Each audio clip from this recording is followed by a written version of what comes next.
Colorado, Colorado, beautiful place that you are. Feel the sorrow of tomorrow before you go very far.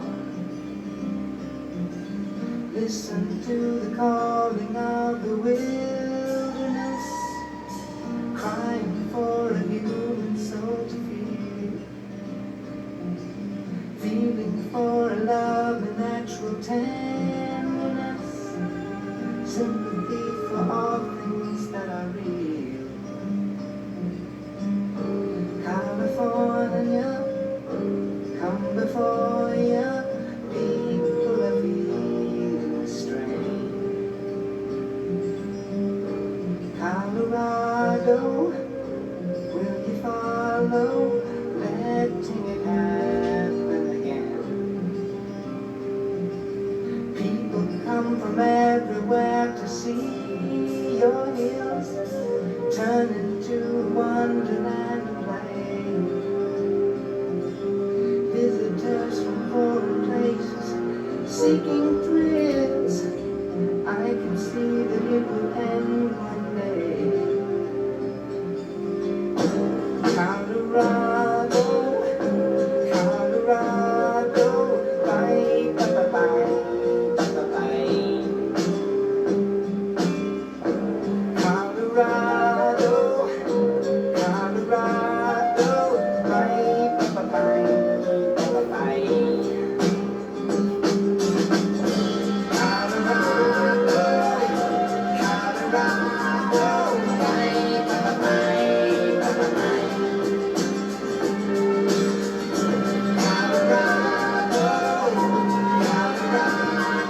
bye, bye, bye, bye, bye, bye.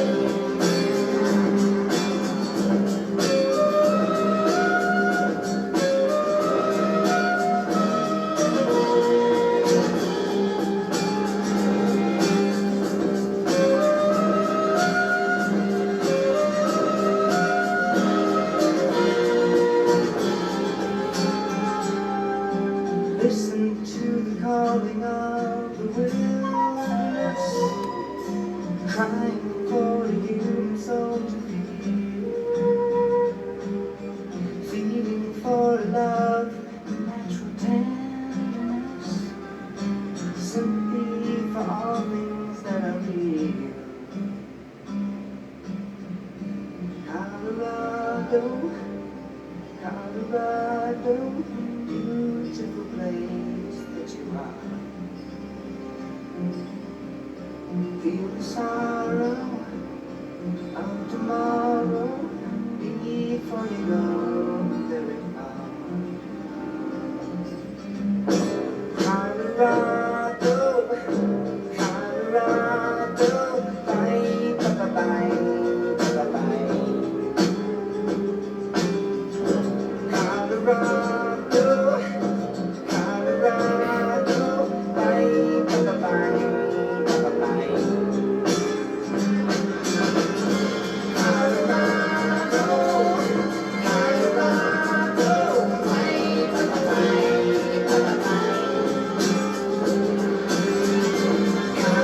Colorado, Colorado, bye, bye, bye, bye, bye.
Hi, YouTube fans. This is Matt, a post-April 6th YouTube channel. I wanted to play that song as an intro due to the fact it is one of the most beautiful songs I have ever heard. I got this single that was done by this artist. It's called Colorado in the rest of it's cut off. It's by Tumbleweed Records, and ever since I got this in a 10 or a 15 pack of 45 LPs that I got from Twisted Shout Records, I am just like, I love this song. This is one of the most beautiful songs I've ever heard about Colorado in my entire life. I love it. It's made by Danny Holien or Hollien, Holien. It's a great song. It was recorded either in 1972 or 1974. This song's old. That's almost as old as I am, if it was in 1974, and it's 1 year older than I am if it was recorded and released in 1972. I tell you, before I read the story, unfinished story that I was going to read, I had quite a day. It was my day off, and the first thing I did was I made breakfast. Okay, after I made breakfast, I did some other things before I took a shower, shaved, and got dressed. And then I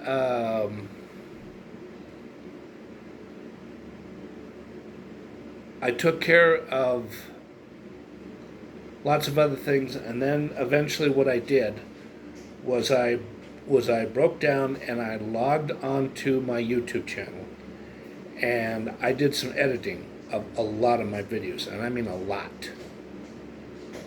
Several of the movie teaser trailers that I uploaded, I didn't edit them all, but I edited at least 5, and then I looked in YouTube Studio for an analysis, and my hits have jumped. It went from 36 up to 75 within 48 hours. I mean, it's going up, which is what I wanted. Because it was getting so low for a while, I was starting to get concerned, and I'm like, what did I do wrong?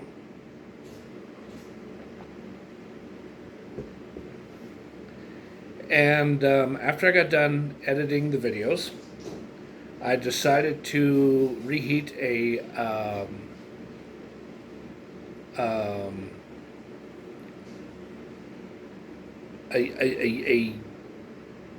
frozen meal.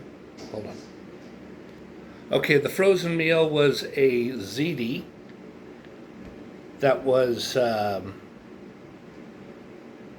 is made by Smart Ones. And Smart Ones frozen foods. And it tastes pretty good. I added just a little touch of Parmesan cheese, and I ate it. And right after I ate it, I made some of this. Well, what's inside here? Here.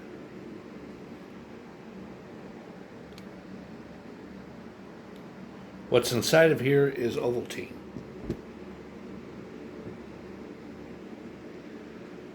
And I use that as a little, as they say, belly washer or additive, so I don't feel choked up in the throat after I eat. With me, that has to happen because, as you guys have heard me say many, many times, that scar on my neck was from tracheotomy 13 years ago from the traumatic brain injury I had. And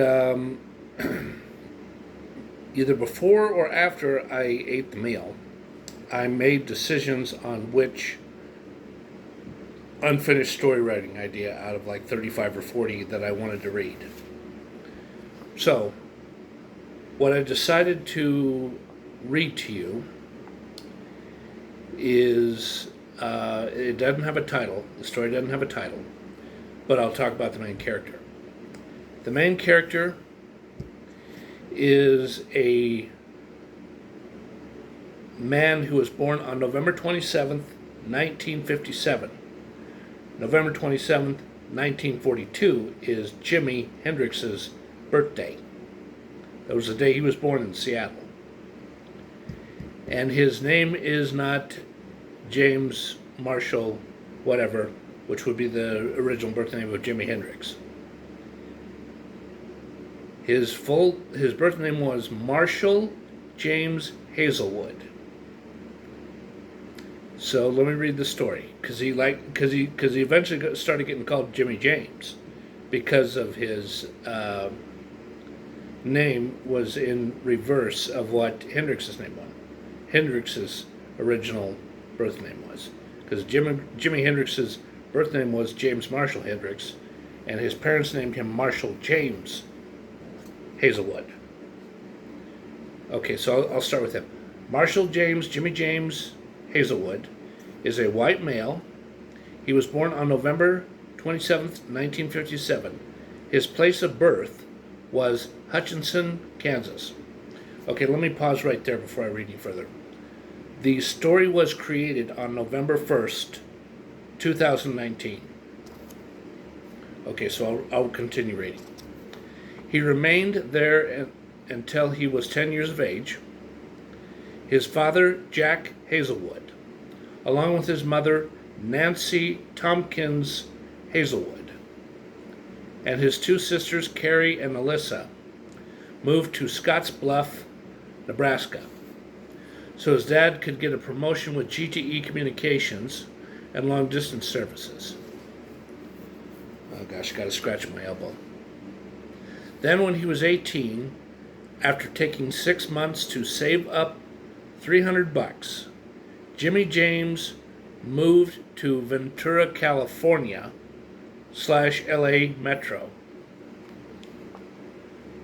And he moved to Ventura and got hired at a motel to do housekeeping and to drive a shuttle bus service to LAX airport and occasionally to Disneyland.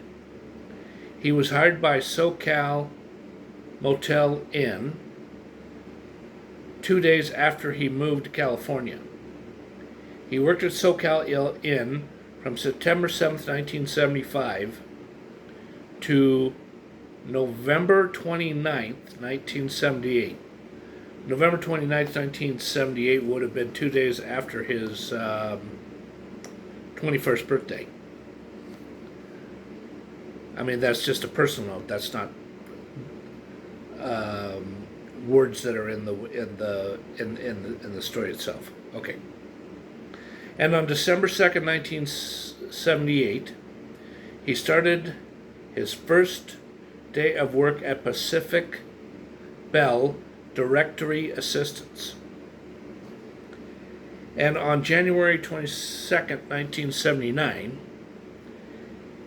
started at Los Angeles City College, getting a certificate degree of business management, along with working for Pacific Bell 411 and working 40 to 45 hours a week. So he was making probably decent money. I mean, if the telephone company provides 411 services out there, I don't know for sure, but I would assume they would start at least $19.75 an hour or $22 an hour. Again, that's if they do 911 services of any kind with any type of telecommunications company. Okay, on January 23rd, 1980, he graduated as a certified business management specialist. And on April 1st, 1980, he moved from his studio apartment in Ventura, California, to Van Nuys, California, to a 750 square foot, one bedroom, one bathroom apartment.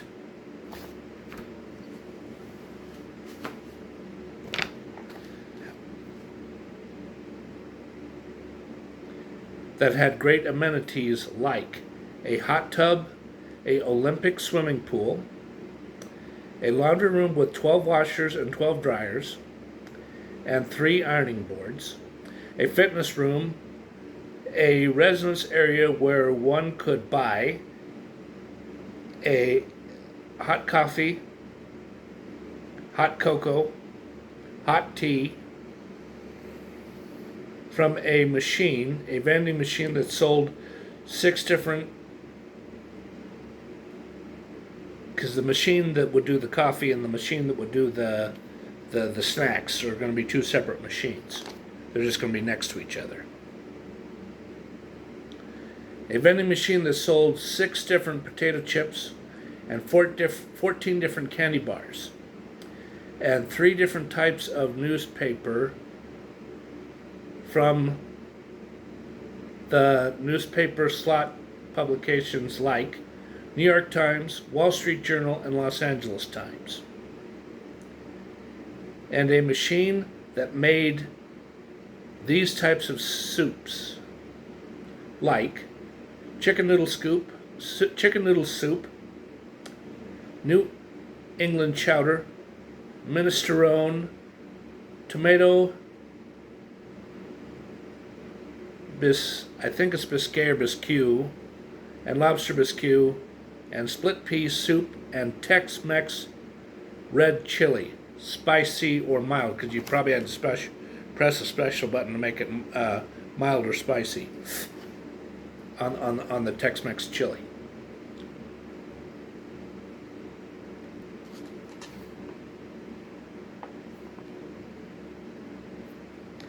After Jimmy James had been working for Pac Bell for 16 months, he got promoted to become a call center supervisor.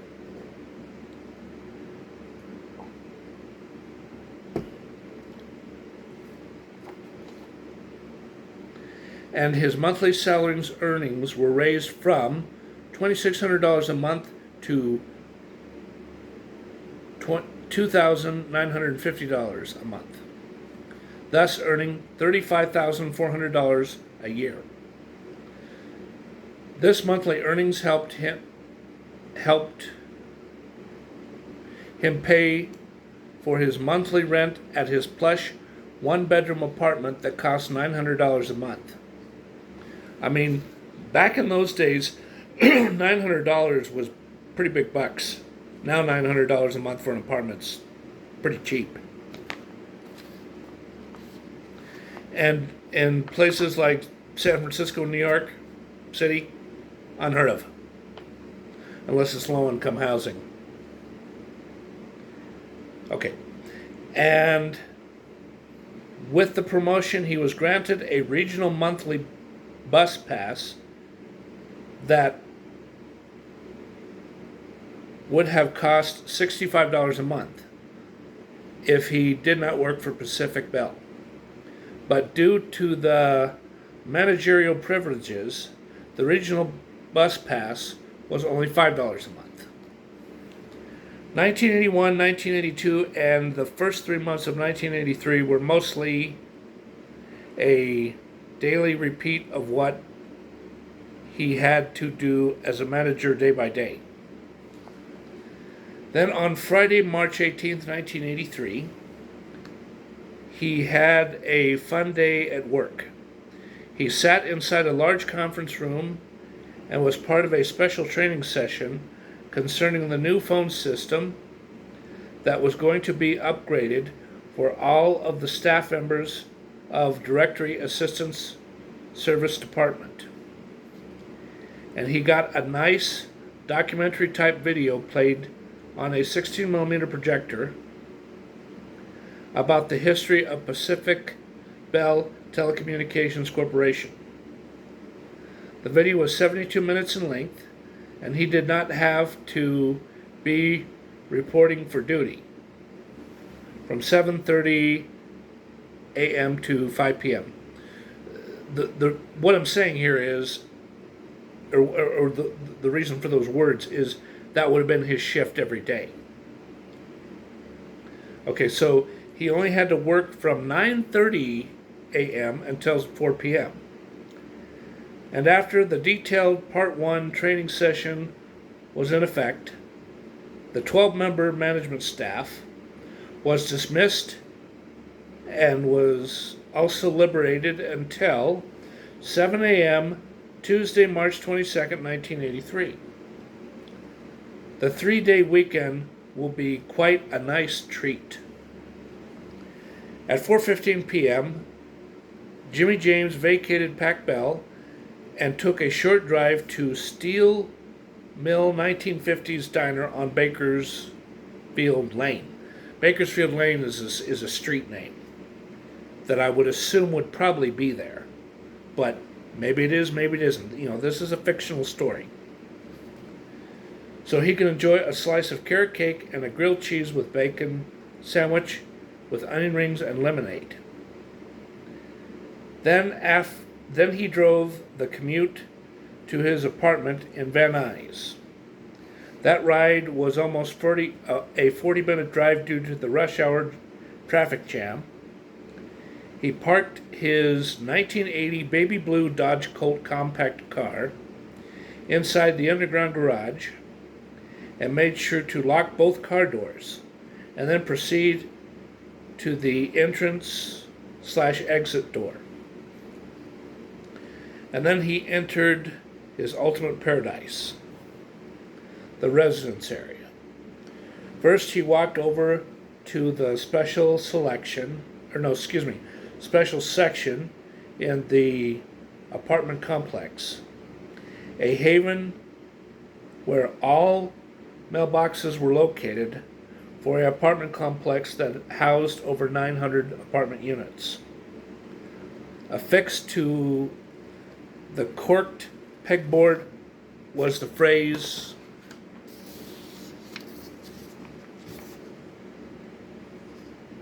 that was well designed by a artistic magic marker, and here is how the phrase entitled: "The Fun House of Russell the Tussler."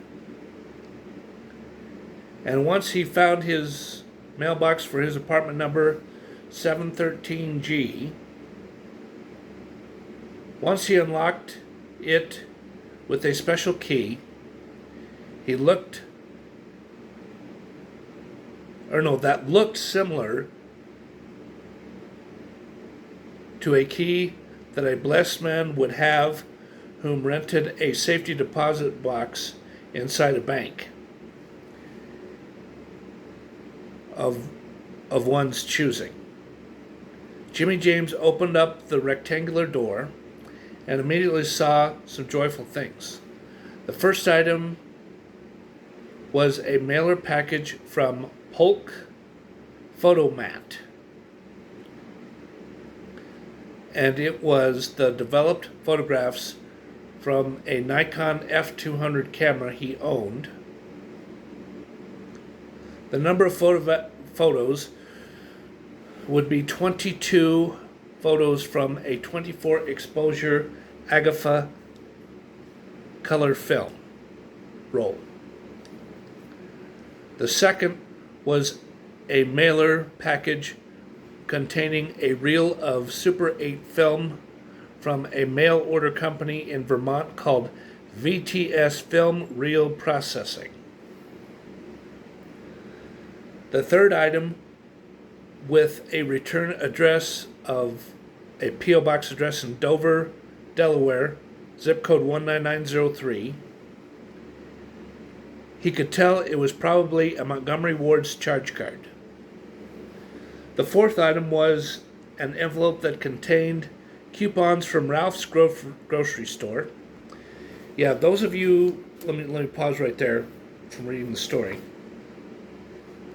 Ralph's grocery store is a store owned by Kroger Corporation, because they have many, many chains of stores.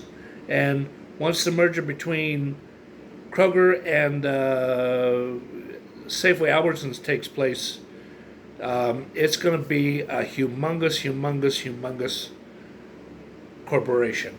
I want to say conglomerate, but conglomerate might not be quite the right definition.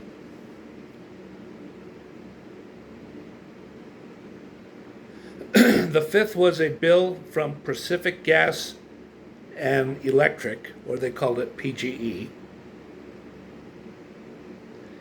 and was his electricity bill. The sixth item was a postcard from his cousin in New York City, a favorite cousin named Richard Rocky Archuleta. Jimmy James took the time to quickly read the postcard, and the postcard said some nice, succinct info. Hey, Marshal Jim, sorry I did not write to you for a couple of months. The moving was too hectic. Give me a call at, I better not say it's a 212 7-digit phone number. Best to ya, Rocky. The seventh item and the last item was a letter from his Aunt Beverly, located in Jefferson, Wisconsin. And the letter contained a delightful U.S. currency, aka a $10 bill. Oh, that's nice of her. I mean, that's just my personal note. And he quickly viewed the contents of the letter from his Aunt Beverly. He gathered up all 7 items and then left the mailbox room and walked to apartment building G and onto elevator B. After he entered the elevator, he pressed the number 7 button for the 7th floor and get his own ultimate paradise, his own home. That was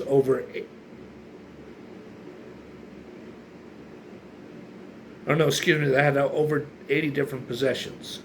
And 2 of the Jimmy James ultimate favorites was a Bell & Howell Super 8mm movie projector and a tripod / pull down Von Haas 80-inch projector screen.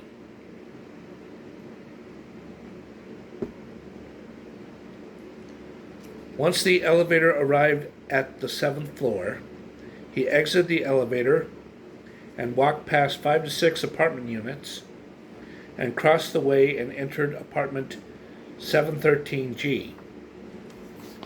As he entered, he saw on his kitchen counter a work order form from the maintenance crew that his new shower head was installed into his bathroom. Then he walked into the bathroom and turned on the light and saw a nice plush large circular shower head called Forte. Then he grabbed all the mail and proceeded to view all the contents sitting on the couch. First, he extracted a letter from Aunt Beverly and read the letter, and the nice parchment papered personalized stationery. A thoughtful letter read as follows: Dear Jimmy, I'm really sorry I did not send you a letter or a birthday card on November 27th birthday. I have been a busy lady helping out with the thrift store on K Street. I hope your promotion with Pac Bell is going well for you. Is it true the operating system is going to be changed at your job? Well, give me a call when you can. Thanks, Aunt Beverly. After that, he opened the envelope from Dover, Delaware, and immediately could see what he suspected, and got a nice addition that could be added to his dark green alligator skin leather wallet. And he And the item in the envelope was a Montgomery Ward's charge card and a special paper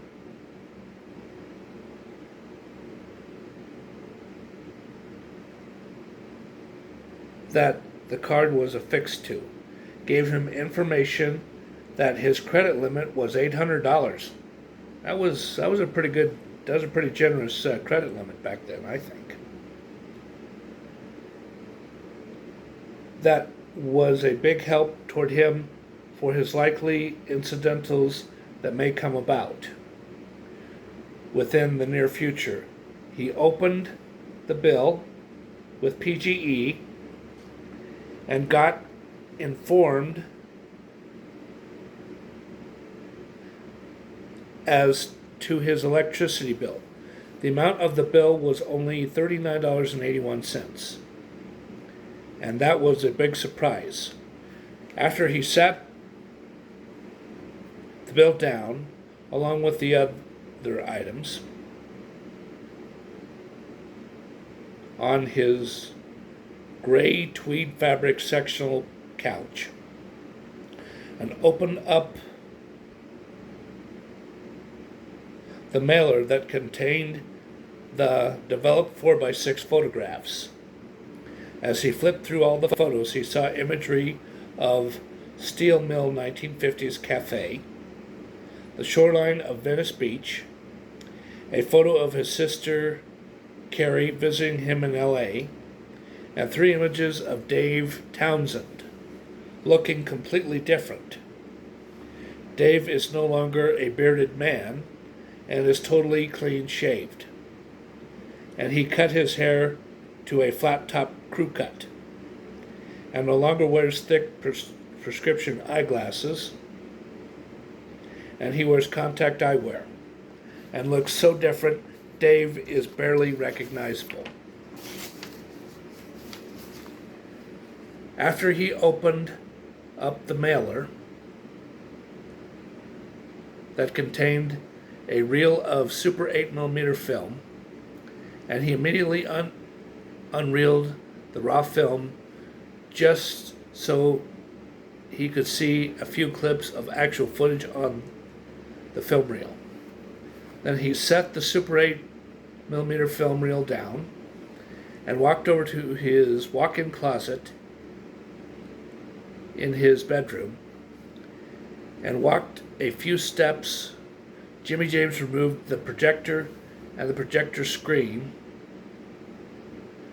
and transports it into his living room after Jimmy James sets up the projector screen and then unfastens the lid on the projector and mounts it up on a chair and hooks everything up, including his film reel. He then turns all the lights off and flashes his pin light inside his shirt pocket and does a circular switch flipping so the projector can go into play mode. After the blank take-up reel threading is reeled inward to the take-up reel, he starts seeing the film he did in living, vivid color. He first sees the highway footage of all the cars driving on Highway 1, and he sees lots of expensive cars, lots of old 1940s, 50s, and 1960s. He sees 1970s and 80s cars, trucks, semi-trucks, vans, delivery vans, and at least 10 motorcycles as well. Then he turns around and films the shoreline beach, and he sees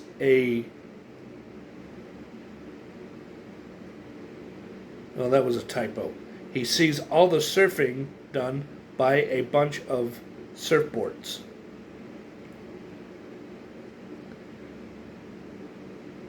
He sees a footage of a dark complexioned little boy and his dad playing a game of frisbee tossing and catching. Then he does a close-up of a big, muscular black male, African American, who was cool-looking lamb chop sideburns. As he is watching an old rerun of Maltese Falcon, in black and white on a Sylvania 8-inch battery-operated portable TV, he sees only a 45-second segment of the man watching TV. The movie camera turns to show 6 different houses that are nearby the ocean front, and the scenery changes again to a lot of content that is on Hollywood Boulevard. And one can see Grauman's Chinese Theater, all the retail stores and restaurants nearby. And after seeing this for 51 seconds, all of a sudden at 6:18 p.m., he hears a knock on the door of his own apartment unit. And he stops the projector and hears 5 more knocks.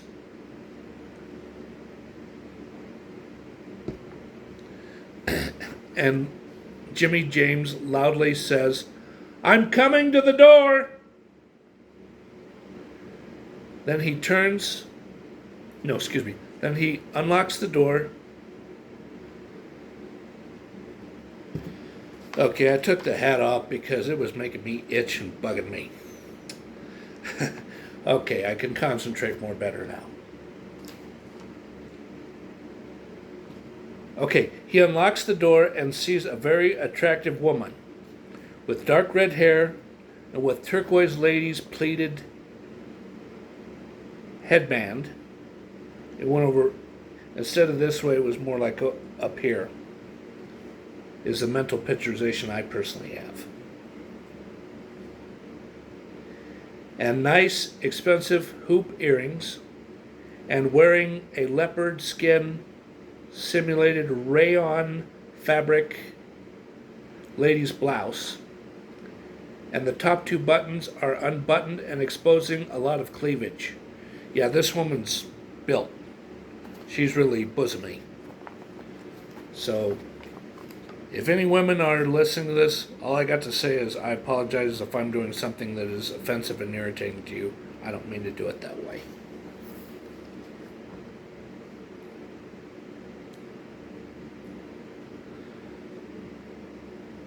Okay, exposing a lot of cleavage, and her bust line is huge. He immediately presumes her bra is a 44 triple D, or DDD. And then he looks downward and sees her wearing baby blue tight pants.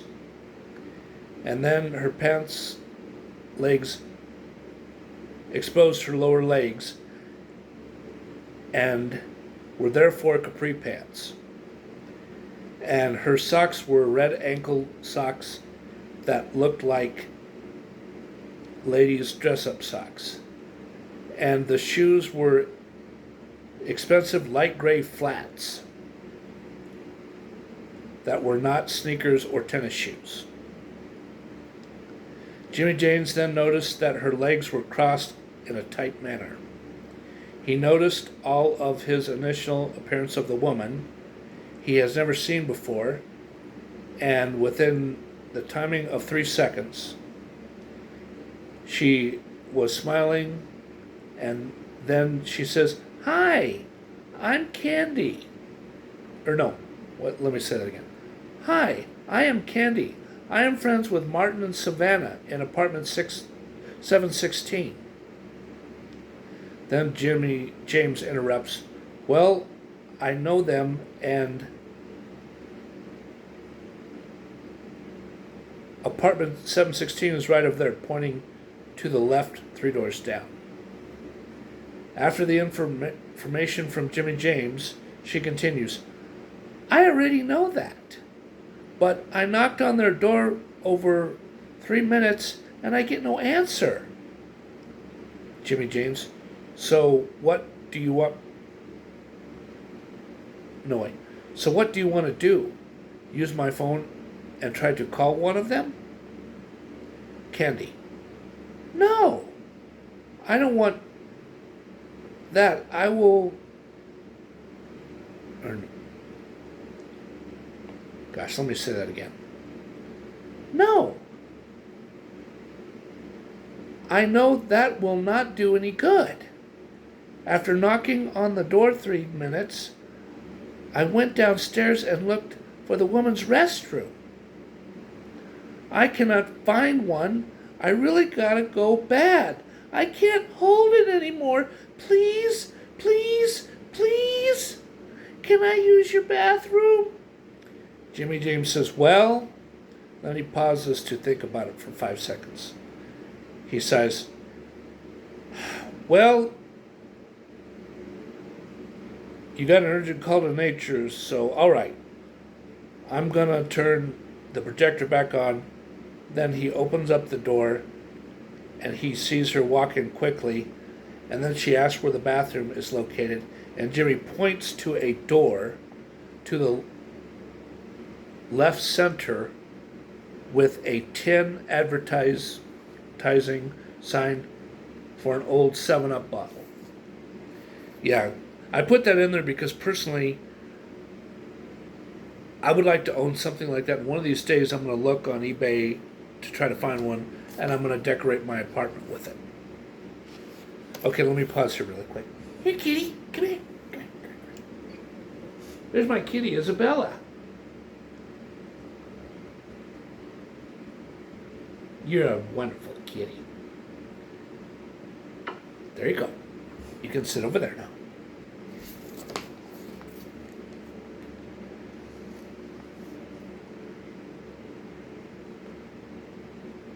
Okay, so Candy runs to the bathroom and closes the door hard. And then she sits on the toilet seat really hard, just as Jimmy James turns on the projector back on into play mode. The projector playing the movie and the footage of the streets nearby Hollywood Boulevard Walk of Fame. He sees some really interesting things, and after 5 minutes, and hearing Candy flush the toilet and spray air freshener, after the door is slightly ajar, and then opens the door up all the way, and immediately plays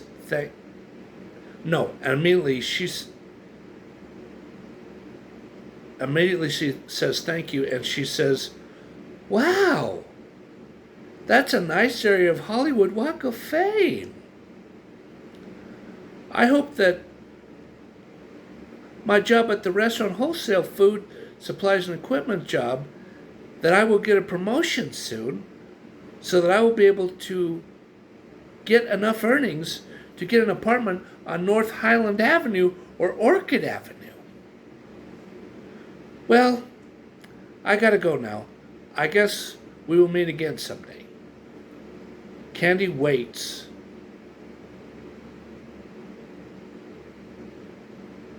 Or no, wait a minute. These would be words from Jimmy James. Excuse me. Jimmy James says, Candy, wait. If you want to see the rest of the home movie, you can stay here and watch it with me. Go ahead and sit down on any part of the couch if you want to. What happens next is they watch it, and they really, the way she's looking at him and the way he's looking at her, she is open to becoming boyfriend and girlfriend. And what they do is because she doesn't have a boyfriend, and she's straight, and they go out for dinner, and then they come back, and well, I'm not going to go into graphic details. They make love in bed. Yes. And they fall madly in love with each other. And the only, even though they mutually are deeply in love with each other, the only thing that happens in the 3 days off is he forgets to call, one, his aunt, and two, his cousin Rocky. But he shows up for work. But he shows up not super late, but at least 10 minutes late. And the operations manager is just all like, shame on you. I'm like, I'm sorry.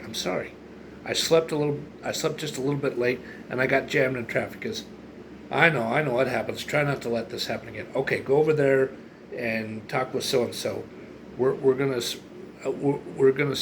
They're gonna start showing you what he knows, so you know the ropes, and you know the drill of how we're gonna be doing things from now on, because it's gonna be different than the way it was prior to Thursday of last week. And I think what really would happen is the two of them fall so madly in love, and they date each other for over a year, and they decide to get married.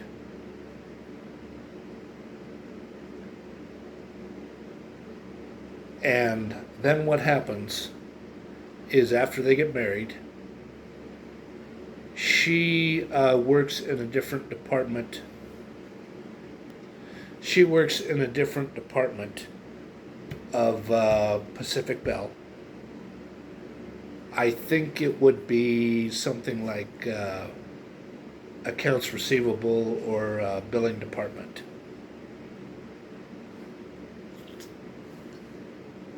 And she is a coordinator, where she helps, get things, make sure things are coordinated between the repairmen and the customer service people, because it's not just one department. There's directory assistants, customer service, billing department, and the repair department, and there might be a department that would be called something like special operations.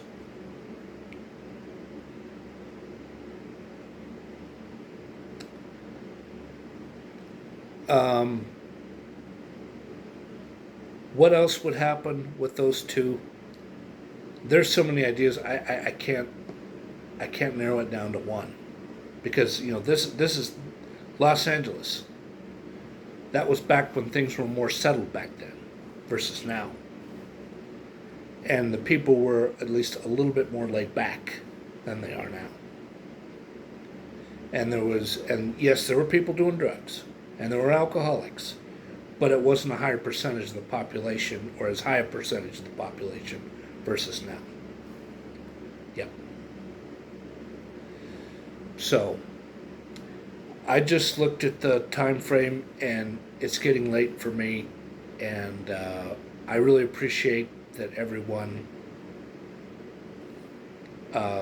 listened to this, and I hope that any of you who would like to, you can tell as many people as you'd like about my YouTube channel, because there's going to be even more to come. I have some ideas about some restaurant reviews I'd like to do, and some places I'd like to travel to. What exactly will happen? I don't know, because I don't want to say one thing and then have to take it back. But thank you, everyone. I hope everybody found this story, me reading back the story about Marshall James, aka Jimmy James, interesting, and goodbye.